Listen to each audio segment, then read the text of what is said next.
दिल्ली में लगातार कोरोना के मामलों में इजाफा देखा जा रहा है। कोरोना की तेज रफ्तार को रोकने के लिए हुकूमत वैक्सीनेशन पर भी लगातार जोर दे रही है। इसी जिम्मे में आज दिल्ली में तीसरे मरहले के तहत 18 साल से ज्यादा उम्र के लोगों को वैक्सीन देने का अमल शुरू किया गया। इसके लिए दिल्ली के 77 स्कूलों में वैक्सीनेशन सेंटर बनाए गए हैं।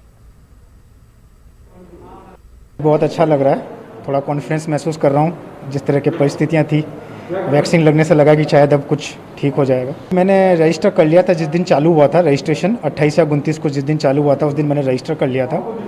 और फिर मैं 1 तारीख से रोज़ देख रहा था कि कब अवेलेबिलिटी होगी, और कल मेरे को अवेलेबिलिटी स्लॉट मिला तो मैंने ये इसको यहाँ पे बुक कर लिया।